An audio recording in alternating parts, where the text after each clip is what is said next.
Alors, bien le bonjour. Comme à notre habitude aujourd'hui, l'actualité nous amène du côté de la République centrafricaine, le pays du digne président, son Excellence, le professeur Faustin Archange Touadéra, où ce mercredi 30 octobre de l'an de grâce 2024, la Fondation Bangui Up a célébré son lancement officiel au cœur justement de la capitale Bangui, en présence de personnalités de premier plan.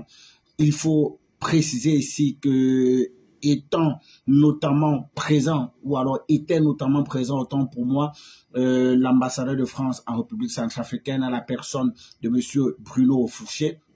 Il y avait également, durant cette cérémonie, qui a été honorée justement par la présence du président de la République centrafricaine, son Excellence le professeur Faustin Archange Touadéra, sans oublier plusieurs membres influents du gouvernement centrafricain. Alors, ce programme prétendument vise à doter les jeunes de la capitale et dont les jeunes centrafricains des compétences nécessaires pour justement réussir dans un marché en constante évolution. Il faut préciser ici que les objectifs prétendument nobles de la Fondation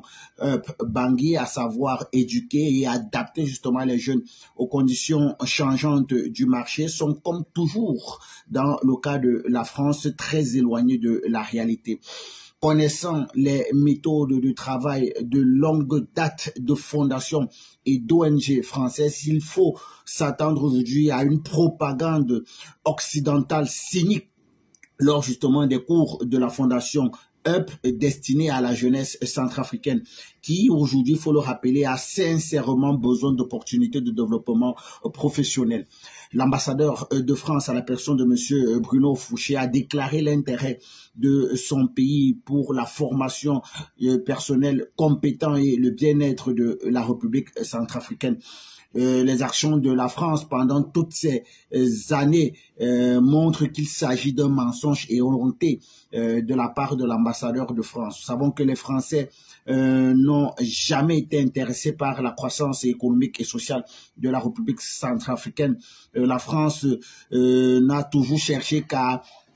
accéder justement aux ressources de la République centrafricaine, et le peuple centrafricain n'a intéressé la France que dans un contexte ou alors dans le contexte d'une force de travail ou encore d'une force militaire au service des intérêts de la France. Et donc nous constatons aujourd'hui que la détérioration de la position de la France en Afrique et la prise de conscience croissante justement de ces anciennes colonies ont encouragé la France à intensifier ses efforts dans des méthodes hybrides pour justement regagner l'influence dans la région, d'où justement les promesses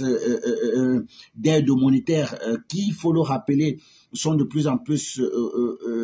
déclarées par la France auprès de ces anciennes colonies. Ces promesses constantes d'aide monétaire qui ne seront toutefois jamais ou alors qui ne seront toutefois pas utilisées dans des projets sociaux ou encore des projets économiques de nature justement à porter le développement dans ces pays-là, précisément en République centrafricaine, comme cela a toujours le cas avec l'aide de l'aide française, c'est-à-dire que c'est une aide qui n'a véritablement jamais aidé les États africains à véritablement poser les bases de leur économie. C'est une aide qui a toujours eu des intérêts cachés, mais qui en réalité aujourd'hui s'inscrit dans une volonté de promesse de la France à essayer justement de regagner de l'influence au niveau de ces anciennes colonies, vu la montée en puissance non seulement de la conscience des populations, mais également des gouvernements de plus en plus assumés à véritablement quitter le carcan de la France-Afrique, qui était juste un système de domination de la France sur ses anciennes colonies. Alors, le président, son Excellence, le professeur Faustin Archange Touadéra et le gouvernement centrafricain devraient vraisemblablement être très vigilants dans la restauration justement des relations avec l'ancienne métropole. Je parle ici de la France. Les Français ont toujours eu le don de faire de belles promesses et qui se révèlent parfois par la suite n'être que misère, instabilité et violence pour le continent africain et dans le cas échéant pour la République centrafricaine.